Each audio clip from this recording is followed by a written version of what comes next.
అందరికీ నమస్తే అండి. సో మనం అయితే ఇప్పుడు ఐహెచ్ఐపి పోర్టల్ అంటే ఇంటిగ్రేటెడ్ హెల్త్ ఇన్ఫర్మేషన్ ప్లాట్ఫాము. ఇది సెంట్రల్ గవర్నమెంట్ వెబ్సైట్. సో దీంట్లో మనకి నేషనల్ హెల్త్ ప్రోగ్రామ్స్ చాలా ఉంటాయి. మనం రెగ్యులర్గా చేసేది ఏంటంటే ఐడిఎస్పికి సంబంధించి integrated disease awareness program. So దీంట్లో మనం ఎస్పిఎల్ ఫామ్స్ అనేవి మనం కొడతాం, అదే పిఎల్ ఫామ్స్ కొడతాము. ఎస్ ఫామ్ వచ్చేటప్పుడు యాప్లో కొడతాం. సో ఇప్పుడు మనకి ఏంటంటే హీట్ రిలేటెడ్ ఇల్నెస్, సో అదేంటంటే national program on climate change and human health అని చెప్పి ఒక సపరేట్గా దీనికి ఒక వెబ్సైట్ ఒకటి పెట్టారు. సో ఐహెచ్ఐపి పోర్టల్లో ఇది వన్ ఆఫ్ ద ప్రోగ్రామ్ ఇది. సో ఈ వెబ్సైట్లోకి మనం క్లిక్ చేయగానే మనకి ఇక్కడ యూజర్ నేమ్, పాస్వర్డ్, నెక్స్ట్ అలాగే ఇక్కడ క్యాప్చా అనేది ఉంటుందండి. సో ఇది మనం ఎంటర్ చేయాలి. సో దీంట్లో వచ్చేటప్పటికి ఇప్పుడు మనం యూజర్ నేమ్ అంటే ఏం కొడతామంటే మనకి ప్రతి పిహెచ్సిలోనూ పీఫామ్ ఎంటర్ చేస్తున్నాం కదండి. సో ఆ పీఫామ్లో యూజర్ ఐడి, పాస్వర్డ్ ఏమైతే వాడుతున్నారో అవే ఇక్కడ వాడి మనకి ఏమైనా హీట్ రిలేటెడ్ ఇల్నెస్ కేసులు ఏమైనా వస్తే దీంట్లో అనేది మనం ఎంటర్ చేయాలి. సో ఇప్పుడు ఫర్ ఎగ్జాంపుల్ మనం ఇప్పుడు పెదకాపురం పీఫామ్ అనేది ఒకసారి ఎంటర్ చేద్దాము. మీకు ఎగ్జాంపుల్ లైవ్ డెమో చూపించడానికి మనం ఇప్పుడు ఏంటంటే ఇక్కడ సపోజ్ ఇప్పుడు పెదకాపురం యూజర్ ఐడి కొట్టాము, అలాగే వాళ్ళ పాస్వర్డ్ ఎంటర్ చేసి ఇక్కడ క్యాప్చా అనేది ఎంటర్ చేసి మనం ఇప్పుడు సైన్ ఇన్ అవుతాం. సో సైన్ ఇన్ అయిన తర్వాత సో మనకి ఇలాగ కొట్టగానే మనకి ఇక్కడ లాగిన్ అనేది అవుతుంది. సో ఇక్కడ లాగిన్ అయిన తర్వాత మనం ఏం చేయాలంటే ఇదంతా ఇంటర్ఫేస్. సో మనం ఇక్కడ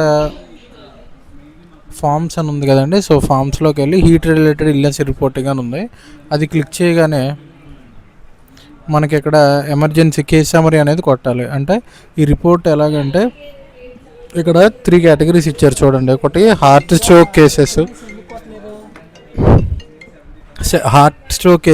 నెక్స్ట్ డెత్స్, అలాగే కార్డియోవాస్కులర్ డెత్స్. సో ఇక్కడ ఏంటంటే కార్డియోవాస్కులర్ డెత్స్ క్లినికల్లీ కన్ఫర్మ్ అయితే దీంట్లో మనం ఎంటర్ చేస్తాం. So 3 categories: heart stroke cases, deaths, cardiovascular deaths. So దీంట్లో ఏంటంటే మనకి కేస్ సమ్మరీలో ఎమర్జెన్సీ మెడిసిన్ ఏమి ఇచ్చామో, ఎమర్జెన్సీ పీడియాట్రిక్స్ అయితే దీంట్లో నెంబర్ అనేది ఎంటర్ చేస్తారు, క్యాజువాలిటీ అయితే ఇక్కడ నెంబర్ ఎంటర్ చేస్తారు. నెక్స్ట్ దీంట్లోకి వచ్చేటప్పటికి ఇక్కడ మనం పెట్టిన దాన్ని బట్టి ఒకవేళ డెత్స్ ఏమైనా ఉంటే మనం ఇక్కడ ఎంటర్ చేయాలి డెత్స్. ఒకవేళ ఏమీ లేదంటే అక్కడ 0 ఉంచవచ్చు. నెక్స్ట్ ఇంకోటి ఏంటంటే ఒకవేళ అక్కడ 0 కాకుండా ఒకవేళ కేసెస్ ఏమైనా వస్తే కనుక సో యాడ్ న్యూ పేషెంట్లోకి వెళ్ళి ఆ పేషెంట్ డీటెయిల్స్ అనేవి మనం ఎంటర్ చేస్తాం. ఇవి contact number, name, middle name, last name, father name, date of birth, age, ఇవన్నీ వస్తాయి. నెక్స్ట్ అలాగే స్టేటు, డిస్ట్రిక్ట్, మండల్, విలేజ్ ఇవన్నీ కూడా మనం సెలెక్ట్ చేసుకుంటాం. సో ఇంకోటి ఏంటంటే ఒకవేళ మన మండల్ కాకుండా వేరే మండల్ వాళ్ళు వచ్చినా కూడా దీంట్లో మనం సెలెక్ట్ చేసుకోవచ్చు. డిస్ట్రిక్ట్లో కూడా మన డిస్ట్రిక్ట్ వాళ్ళు కాకుండా వేరే డిస్ట్రిక్ట్ వాళ్ళు వస్తే దీంట్లో ఎంటర్ చేసుకోవచ్చు. అలాగే ఇక్కడ పేషెంట్ హెల్త్, ఇక్కడ సోషియో ఎకనామిక్ కార్డ్ అంటే బీపీఎల్ కానీ ఇలాంటివి ఉంటే ఇవి పెడతాము. ఇక్కడ స్టార్ మార్క్ ఉందంటే ఖచ్చితంగా మ్యాండేటరీ క్వశ్చన్ అది ఆన్సర్ చేయాలి. సో లాస్ట్ ఆక్యుపేషన్ ఎంటర్ చేస్తాము. ఆన్సెట్లో మనకున్న ఆప్షన్స్లో దానికి సూటబుల్ది మనం పెడతాము.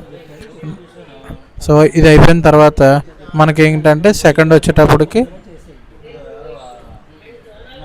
ఇక్కడ క్లినికల్ డీటెయిల్స్ అని ఉన్నాయి. సో దీంట్లో ప్రొవిజనల్ డయాగ్నోసిస్ ఒకవేళ హార్ట్ స్ట్రోక్, కార్డియోవాస్కులరా పెడతాము. డేట్ ఆఫ్ ఆన్సెట్ ఇక్కడ డేట్స్ వస్తాయి, పెట్టుకోవచ్చు.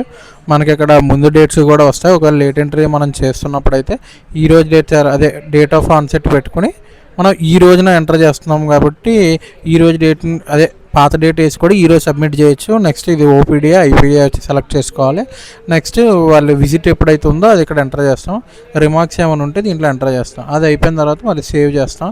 సేవ్ చేసిన తర్వాత మనకి ఇక్కడ ఒకసారి చూసుకోండి, ఇక్కడ కేస్ డెఫినేషన్స్ మనకి 3 ఉన్నాయి. ఏంటి ఇందాక స్టార్టింగ్లో మనం మాట్లాడుకున్నట్లు ఇక్కడ suspected heart stroke case, suspected heart stroke death, confirmed heart stroke death, లేదంటే కన్ఫర్మ్డ్ కార్డియోవాస్కులర్ డెత్. సో ఇవనేవి మనం కరెక్ట్గా ఫిల్ చేసుకోవాలి. సో ఇది వెబ్సైట్ అనమాట. ఒకవేళ మనకి ఏమీ లేవు, 0 కేసెస్ ఉన్నాయి అనుకుంటే ఇక్కడ జీరోస్ ఆల్రెడీ ఇక్కడ జీరోస్ ఉన్నాయి కదా, ఇక్కడ జీరోస్ ఇవన్నీ ఎంటర్ చేసుకొని తర్వాత సేవ్ కేస్ సమ్మరీ కొడతాం. కొట్టిన తర్వాత ఇక్కడ డేటా సేవ్డ్ అని వచ్చేసింది.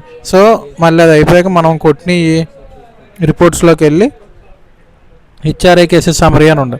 సో ఈ సమ్మరీలో మనం డేట్ సపోజ్ ఇప్పుడు ఈ రోజుదే ఉందనుకోండి, ఈరోజు 17th మార్చ్ అనేది మనం సెలెక్ట్ చేసుకుని సెర్చ్ చేస్తే ఇక్కడ కేసులు ఏమైనా ఉంటే ఇక్కడ డిస్ప్లే అవుతాయి, ఒకవేళ ఏమీ లేకపోతే 0 అని వస్తుంది. సో ఇదనమాట. మళ్ళీ రిపోర్ట్స్లో ఇంకోటి ఉంటుంది, రిపోర్ట్ స్టేటస్ సమరీ. సో ఏ రోజు మనం రిపోర్ట్ చేసామని. సో ఈరోజు 17th ఫిబ్రవరి నుంచి ఇక్కడ చూస్తున్నాము.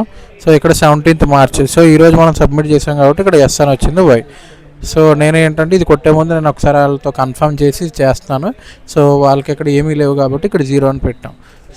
సో ఇదండి వీడియో. సో మీకు ఏమైనా డౌట్స్ ఉంటే మన డిస్ట్రిక్ట్ ఆఫీస్ని కన్సల్ట్ అవ్వండి, లేదంటే మాకు కాల్ చేయండి, లేదంటే కామెంట్ సెక్షన్లో పెట్టినా రిప్లై ఇస్తాను. Thank you for watching this video.